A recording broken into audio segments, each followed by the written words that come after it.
Agora na Jovem Pan, Sociedade Digital. Com Carlos Aros e André Miceli. Sociedade Digital no ar aqui pela Jovem Pan, a ponte aérea mais tecnológica do seu rádio e também da internet. Para você que está nos acompanhando pelo Panflix, aquele recado de sempre, para que você faça a preferência, claro, pelo Panflix. E se você que está nos acompanhando não baixou ainda o aplicativo, não está usando, é muito simples, muito fácil, só procurar na loja de app, você baixa, faz o cadastro e pronto, pode assistir ao Sociedade Digital e a todo o conteúdo da programação da Pan, além de conteúdos exclusivos produzidos para a Panflix. E no programa de hoje, como sempre, a companhia do meu parceiro André Miceli, que já está comigo nessa ponte aérea direto do Rio de Janeiro. Tudo bem, André? Tudo bem, meu amigo? Mais um risquinho na parede de um Sociedade Digital na quarentena para mim. Sociedade Digital quarentenado, ele lá, eu cá. Mas o nosso tema aqui hoje vai passar por essas definições das empresas, a participação das empresas no dia a dia, o impacto que as empresas de tecnologia têm gerado nessa democratização da tecnologia, no momento em que a gente está falando tanto sobre a tal da digitalização forçada, o papel das empresas nessa relação com os governos, na prestação de serviços, quando o governo entende que é importante abrir mão e colocar as empresas para prestarem serviços, porque o governo não consegue abraçar tudo. E aí, para resumir tudo isso, para falar sobre a vida no ambiente corporativo e o papel da tecnologia nesse processo, enfim, para resumir tudo isso, uma das empresas mais importantes do mundo da tecnologia, hoje aqui no Sociedade Digital, representada pela presidente dessa empresa, que é a Microsoft, a Tânia Cosentino, que é a comandante da Microsoft aqui no Brasil, que lidera esse batalhão de gente que faz funcionar a Microsoft, que atua no ambiente de negócios, que atua na educação, que atua com iniciativas ao lado do governo, que atua com iniciativas ao lado de outras empresas. Recentemente, por exemplo, uma manifestação em prol do meio ambiente e de um ajuste, né, nas medidas que são adotadas pelo governo que diz respeito à proteção ambiental. Enfim, uma empresa bastante atuante. A gente vai falar bastante sobre tudo isso aqui. Quero, em primeiro lugar, agradecer você, Tânia, pelo teu tempo. Eu sei que está super corrido para esse bate-papo. Muito obrigado. Olá, Carlos. Olá, ouvintes, a audiência toda da Jovem Pan. Um prazer estar aqui com vocês e um prazer poder conversar com vocês sobre um tema tão importante. Como disse o André, também estou aqui com mais um risquinho na minha quarentena digital, que já faz mais de 120 dias que eu estou aqui em casa por trabalho remoto, toda a Microsoft, quase toda a Microsoft, operando via trabalho remoto. Inevitavelmente, eu preciso passar por esse tema, já que você falou do risquinho na parede, assim como o André. A Microsoft é uma empresa que viabiliza a operação de outras empresas, ou seja, as soluções de vocês garantem, por exemplo, que as videoconferências possam acontecer, que o trabalho colaborativo possa ser feito por meio de integrações, não só do serviço de nuvem, mas, por exemplo, o Office com a plataforma na nuvem, ou seja, vocês estão muito atrelados ao mundo corporativo e, claro, estão também na vida do usuário doméstico, lá na ponta, mas é impossível dissociar a Microsoft dessa relação com o mercado corporativo.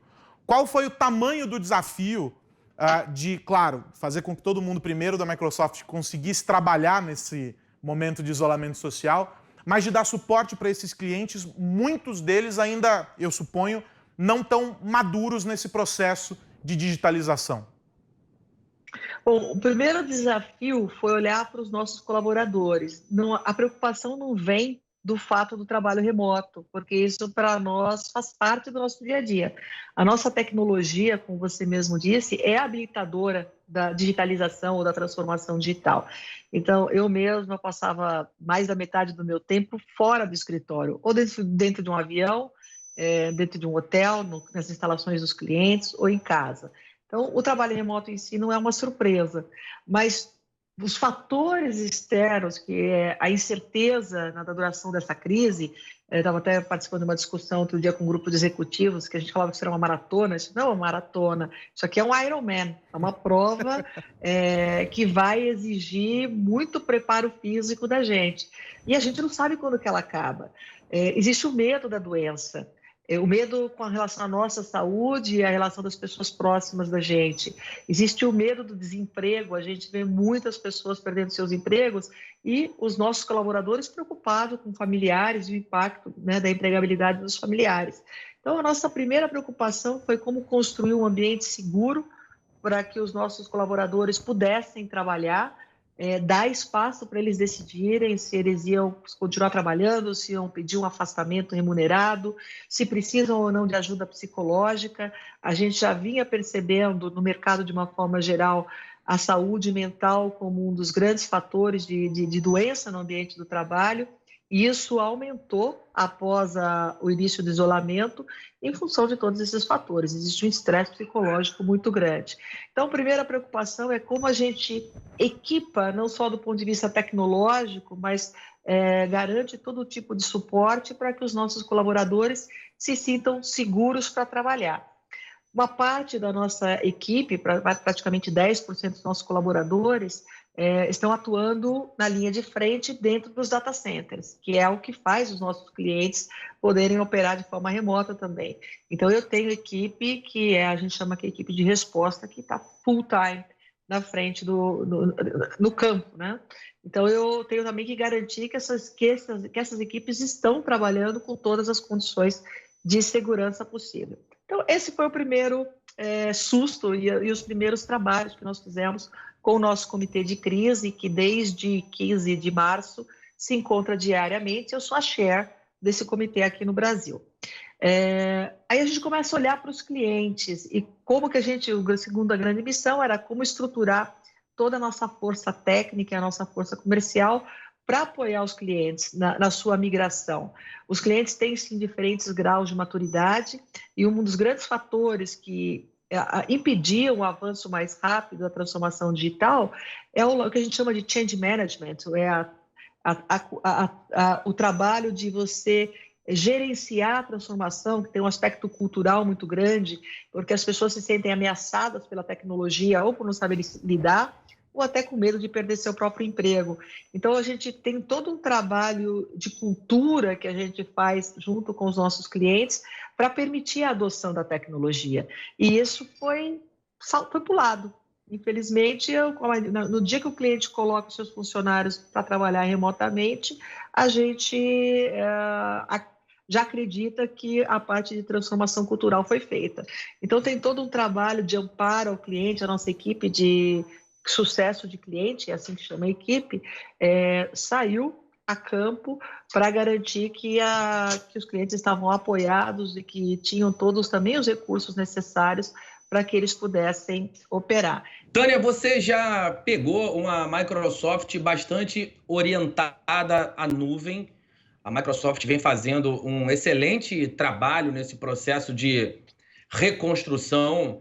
Recorrentemente, a gente fala do Satya Nadella aqui no Sociedade Digital como um exemplo de gestor que conseguiu recolocar a companhia no processo de inovação. A gente sabe que o Brasil, tradicionalmente, tem algum delay no que diz respeito à adoção de tecnologias, se comparado as empresas nos Estados Unidos e as empresas no Brasil. Eu queria te pedir para fazer um panorama da inovação no Brasil, da adoção de nuvem e de como a Microsoft está enxergando esse processo de transformação digital em empresas brasileiras de diferentes tamanhos. Bom, a gente tem vários Brasis dentro do Brasil. Então, a gente tem diferentes níveis de maturidade, diferentes níveis de adoção. Quando a gente olha o Brasil em adoção de tecnologia, a gente é o que a gente chama de um early adopter. A gente faz uma adoção muito cedo. Tanto que a gente vê as mídias sociais, o Brasil liderando em números de usuários de mídias sociais, inclusive o LinkedIn, a gente está nos países top do mundo de não só influenciadores, mas de pessoas utilizando a plataforma. Então, eu diria que o Brasil ele tem sim uma vocação de adoção rápida de tecnologia. Por outro lado, quando a gente fala de nuvem, a nuvem ela é um grande habilitador para toda a transformação digital, mas a grande transformação digital vai virar dos dados e de como você usa os dados, e aí sim a aplicação da inteligência artificial em todos os segmentos da economia, e é isso que pode trazer um ganho aqui absurdo de produtividade e ganho de crescimento econômico. E aqui o Brasil vai pecar, porque quando a gente olha, por um lado, o mercado, a velocidade de crescimento do mercado de nuvem no Brasil não é muito diferente do crescimento do mercado lá fora. Esse mercado ele deve dobrar nos próximos anos, então ele tem um crescimento exponencial e isso traz para a Microsoft uma super perspectiva de negócios. Só que quando a gente olha, e a gente fez um estudo e apresentou esse estudo no final do ano passado, junto com a Duke Frontier, fazendo uma análise de impacto no PIB, impacto em produtividade, impacto em geração de emprego, no uso maciço da inteligência artificial. E a gente viu que sim, poderíamos ter um impacto significativo de crescimento do PIB nos próximos 10 anos, e sim, um crescimento de produtividade, o que ia melhorar o nosso posicionamento dentro do PIB global. Só que a gente tem um grande bloqueador para que a gente possa ter esse uso maciço da tecnologia, que é a falta de qualificação profissional. A gente, no setor de TI, tem um gap constante de mão de obra. Praticamente, eu tenho 30% das minhas vagas em aberto e sou incapaz de preencher por falta de pessoas qualificadas. Anualmente, as faculdades de TI colocam no mercado metade dos profissionais que o mercado demanda. Então, existe sim uma crise de oferta e demanda. E ainda, os profissionais que são colocados no mercado, muitos deles se formam com um currículo defasado.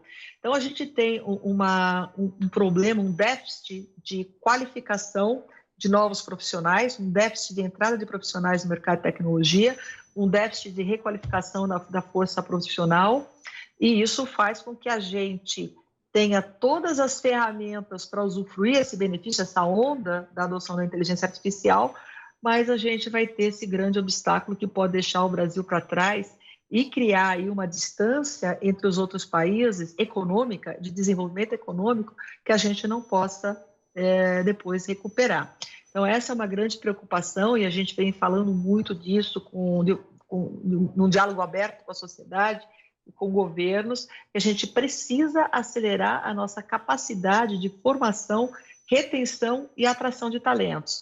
E aqui vale comentar que teve um estudo que saiu em Davos no início do ano, que é o Índice Global de Talentos, onde o Brasil apareceu na 80ª posição, sendo que perdeu 8 posições no último ano. E esse índice retrata exatamente a nossa capacidade de formar talentos, de atrair talentos de fora e de reter os nossos talentos aqui no país. Então, eu vejo que o nosso problema não é na adoção da tecnologia por vontade, mas sim na nossa capacidade de ter talentos na área de tecnologia.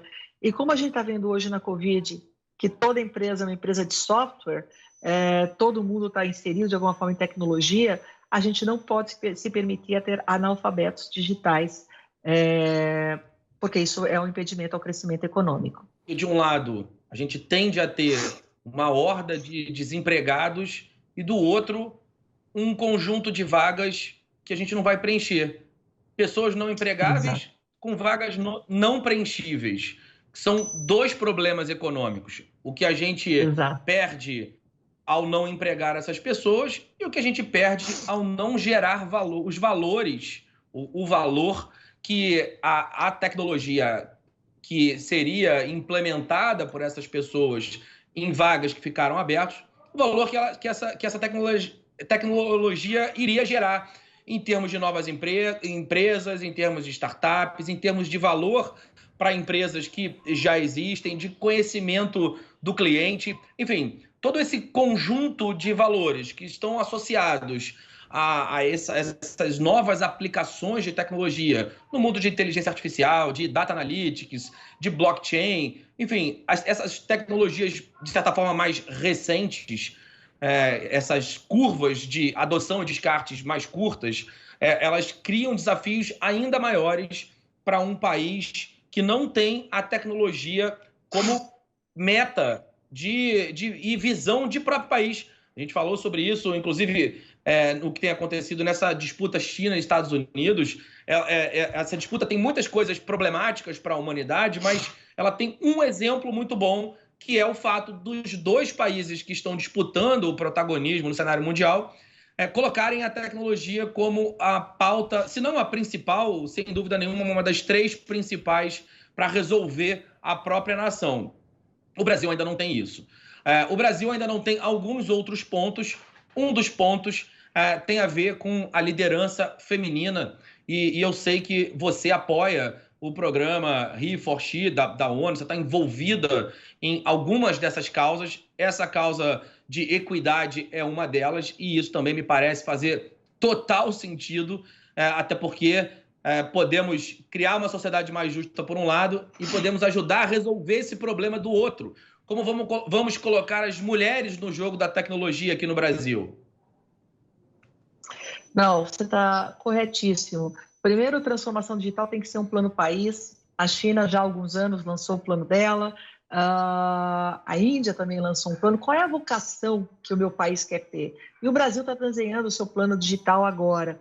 Então, a gente tem uma super vocação de agro, e eu acho que isso é muito bacana. E o digital pode acelerar ainda mais o agro e desmistificar. Eu não preciso de mais área para produzir mais. A tecnologia, sim, pode me ajudar a produzir mais na mesma área que eu tenho hoje.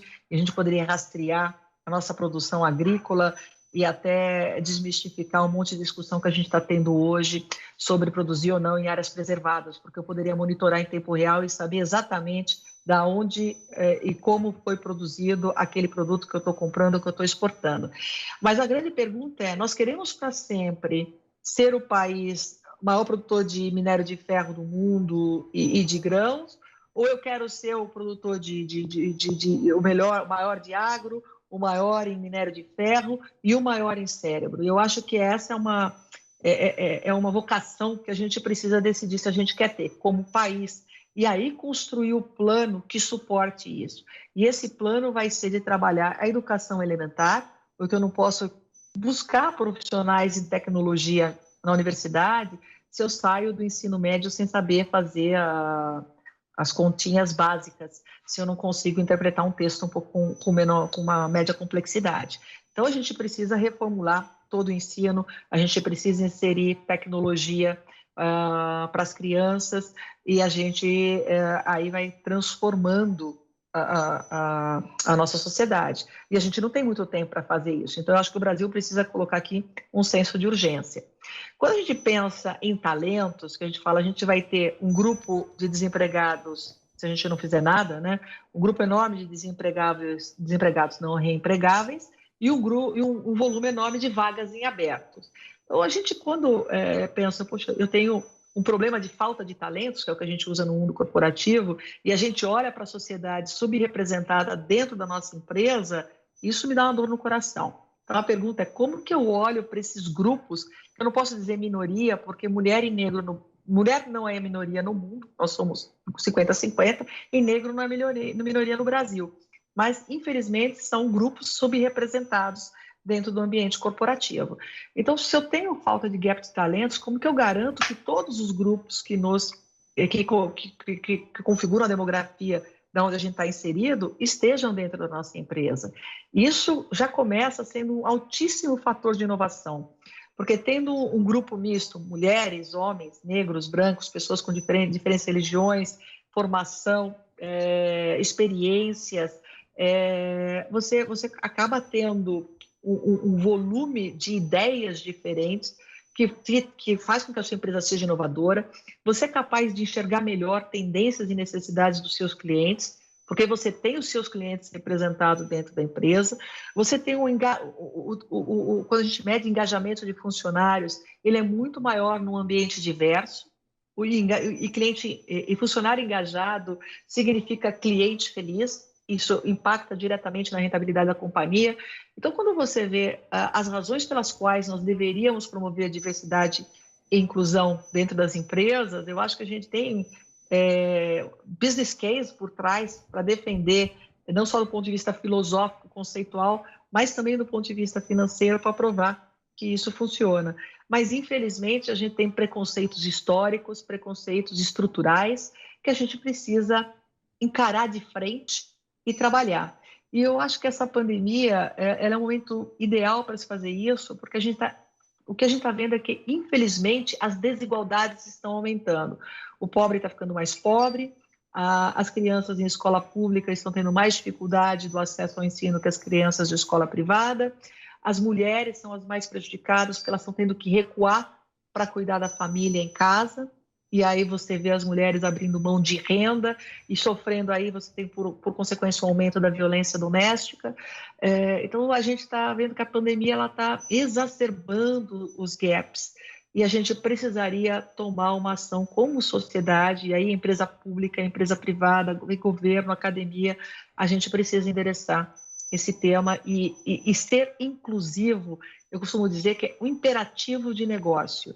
As empresas que não forem, elas vão acabar perdendo sua competitividade e vão morrer.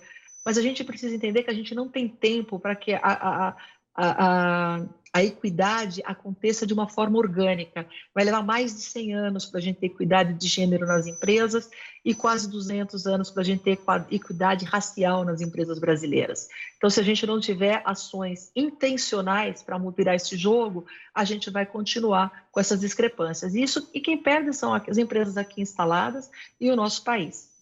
Ô, Tânia, e tem um aspecto bem interessante nisso que você diz, que caminha na contramão também daquilo que se prega sobre o papel da tecnologia, não é? O papel de ser mais inclusiva, de ser mais democrática, porque em tese todos poderiam estar ali acessando os mesmos recursos, do ponto de vista da informação e do conhecimento, está tudo lá, está a 2 cliques de distância. Mas só que se você não tem o computador, se você não tem o celular, você não consegue chegar, se você não tem a internet, você não consegue chegar. E é curioso, e o Brasil tem sido bastante infeliz em demonstrar isso, e você trouxe alguns exemplos nessa tua fala, de como a gente está abrindo um gap cada vez maior entre o papel da tecnologia para democratizar, o papel da tecnologia para incluir, para eliminar barreiras, para eliminar preconceitos, e como a tecnologia, de alguma forma, serve para reforçar os estigmas, serve para reforçar os preconceitos. A gente assistiu há algum tempo atrás algumas empresas recuando nos projetos de inteligência artificial porque estavam perpetuando o racismo em vez de combatê-lo, algo que remonta à década de 50, à década de 60, e que o período avançou e nós continuamos insistindo nisso enquanto sociedade. Estamos vendo uma discussão severa sobre voltar ou não as crianças para as salas de aula, porque as escolas públicas sequer têm conexão de internet para fazer com que os professores possam dar aula, mas mais do que isso, os alunos não têm condição de assistir a esses conteúdos. O Bill Gates retuitou um post da Microsoft dizendo que é o papel das empresas contribuir para pensar e repensar o meio ambiente, a preservação do meio ambiente. Um tweet da Microsoft que falava sobre tornar negativa a emissão de carbono, um projeto global de vocês, aliás. E ele coloca a Microsoft, mas diz assim, olha, temos que olhar todas as empresas fazendo isso e como trabalhar nesse sentido. Agora, se não é no âmbito do meio ambiente, se não é do ponto de vista social, se não é do ponto de vista econômico, as empresas elas estão invadindo cada vez mais os espaços e tomando a frente em algumas questões, mas continuam travadas, porque o governo acaba... O André deu esse exemplo no começo aqui, dizendo que ou você tem o Estado demais ou você tem o Estado de menos. Ou ele é muito presente e atrapalha, ou ele é omisso demais e atrapalha também. Como vocês levaram até o Rodrigo Maia uma carta, a Microsoft é signatária disso, falando sobre ações mais efetivas para preservar o meio ambiente diante do cenário do agronegócio, que está sendo penalizado por isso. Como é que é, na tua avaliação, essa relação, ou deveria ser essa relação entre as empresas, você lidera uma gigante, e os governos, para pensar essas questões? A tecnologia tem soluções para mitigar esses problemas, mas vocês não conseguem fazer com que essa tecnologia chegue a quem precisa, porque vocês não são uma instituição social, mas o governo poderia junto trabalhar para que vocês oferecessem essas soluções de uma maneira alternativa. Como é essa conversa, na tua opinião, e como deveria ser, no mundo ideal, essa relação para que a tecnologia efetivamente cumprisse o seu papel democrático e inclusivo?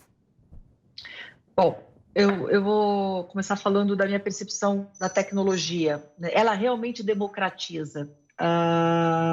E a forma como a Microsoft trabalha a tecnologia hoje é realmente para empoderar, a nossa missão é empoderar pessoas e organizações a conquistar mais, e é qualquer pessoa, sem deixar ninguém para trás.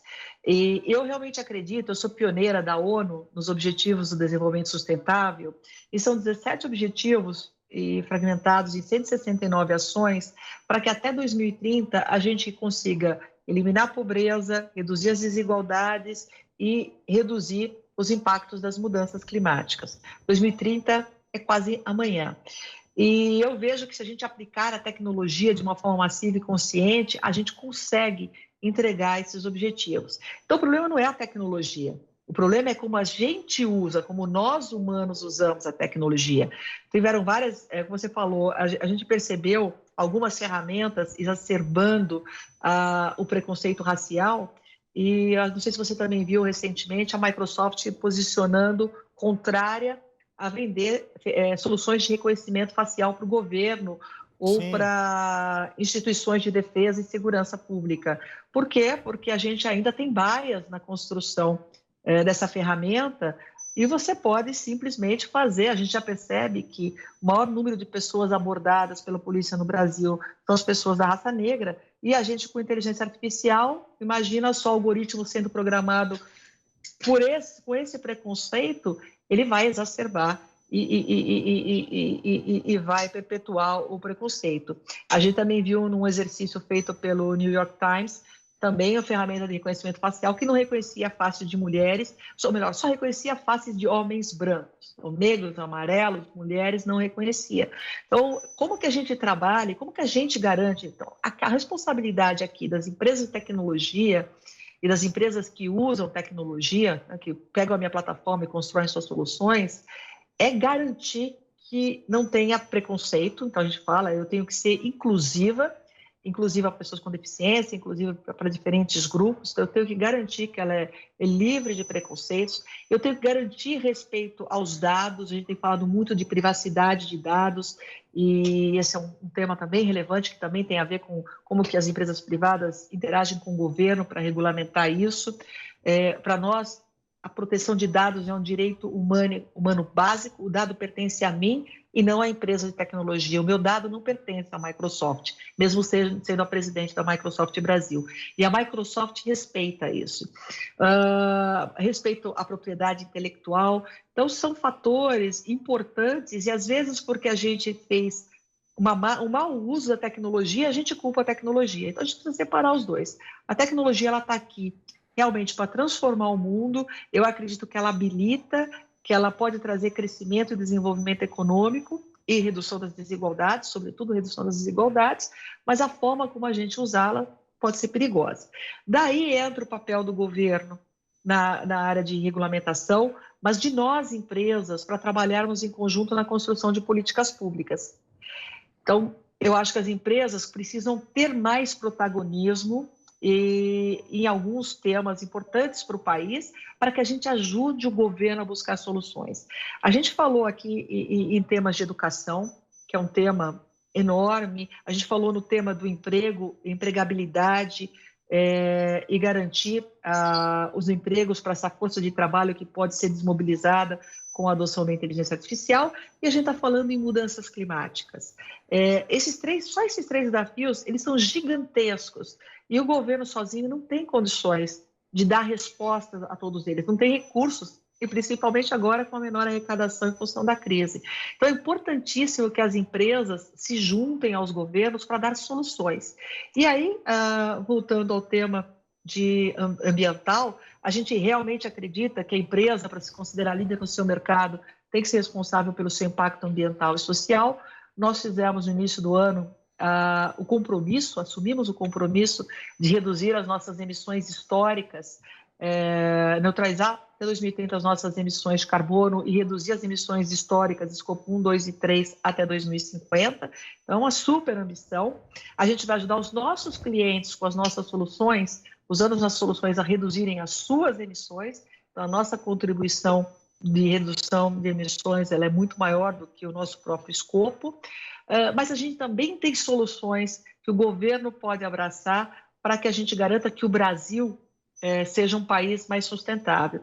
E aí o CBEDS, que é uma organização empresarial brasileira para o desenvolvimento sustentável, ele junta empresas multissetoriais, então aqui não tem nenhum setor que está querendo levar um privilégio, eu não estou discutindo benefício setorial, mas são empresas de diferentes setores que estão vendo a reputação do Brasil ser prejudicada, a atração de nossa capacidade de atrair investimentos sendo reduzida em função de toda a situação e a percepção do aumento do desmatamento. Então, a nossa proposta aí junto dos CBEDS, por isso o grupo de empresários junto com a Marina Grossi, foi levar ao governo sugestões de como a gente pode apoiá-lo numa pauta tão importante. E aí, no caso da Microsoft, como que nós podemos apoiar o governo no monitoramento da floresta em tempo real, numa análise preditiva de onde podem ocorrer desmatamentos, como eu falei anteriormente, no rastreamento de toda a nossa produção agrícola, no suporte à reforma fundiária. E é disso que a gente está falando. Primeiro, ajudar o governo a fazer cumprir as leis, que a gente tem muita lei ambiental. Então, como que a gente inibe desmatamento zero? Essa é a pauta número 1 dessa nossa carta do CBEDS. Como que a gente fomenta o reflorestamento, que é uma segunda pauta importante. Como que a gente vai trabalhar a precificação de carbono, como que a gente pode apoiar na reforma fundiária. Então, eu vejo o engajamento muito bacana do setor privado, não se portando como antagonista do governo, ou não também saindo só para pedir um benefício para um ou outro setor, mas sim articulando de forma coordenada para levar soluções para desafios tão grandes que o governo sozinho não vai conseguir encontrar respostas para essas perguntas. É a interlocução. Tânia, muito, muito obrigado pelo teu tempo, pelo bate-papo. Nós estouramos hoje todo o tempo aqui do programa, mas o papo estava bom, pedia esse tempo adicional e aí a gente invadiu a tua agenda um tiquinho. Quero te agradecer demais pelas reflexões aqui, pelo bate-papo e dizer que você está mais que convidada para a gente voltar aqui e continuar essa conversa. Grande prazer, espero que da próxima vez a gente possa estar juntos, sem fazer os risquinhos da parede. Cuidem-se, é um prazer estar com vocês, com a audiência de vocês. Cuidem-se, espero revê-los em breve. André Miceli, meu amigo, um grande abraço para você. Grande abraço para você. Tânia, muito obrigado. Você sabe que a gente tem um outro conteúdo aqui na Jovem Pan, que é o Digital de Tudo. A gente faz um programa ainda mais nerd lá no DDT. A gente fala mais sobre a tecnologia e uma vez nós tivemos uma Copa do Mundo dos empreendedores digitais e cruzamos as chaves, fizemos partidas e o vencedor foi o Bill Gates. A gente é um grande fã da Microsoft aqui e eu quero te desejar muito boa sorte nesse caminho que você começou a trilhar há relativamente pouco tempo. Eu imagino que esse é um projeto de longo prazo, você ainda tem muita coisa legal para fazer na Microsoft e acho muito importante que essa agenda socialmente responsável, mas pragmática ao mesmo tempo, orientada ao crescimento da empresa e esse tipo de exemplo que mostra que uma empresa pode sim dar retorno à sociedade e ainda assim inovar, gerar valor para si mesmo, para os seus acionistas e para a sua comunidade de colaboradores e parceiros. Esse exemplo é muito importante. Boa sorte para você. Meu amigo Carlos Aros, semana que vem nos vemos novamente e um abraço para todo mundo que nos ouve e vê também. Um abração para vocês. Tânia, mais uma vez, obrigado. E para você que nos acompanha, na semana que vem tem mais Sociedade Digital. Eu lembro que você pode acompanhar essa e outras edições do programa com imagens lá no Panflix ou nos ouvir em podcast no seu agregador preferido. Sociedade Digital, debatendo o impacto da tecnologia na sociedade. Volta na semana que vem. Um grande abraço. Tchau. Você ouviu Sociedade Digital, com Carlos Aros e André Miceli.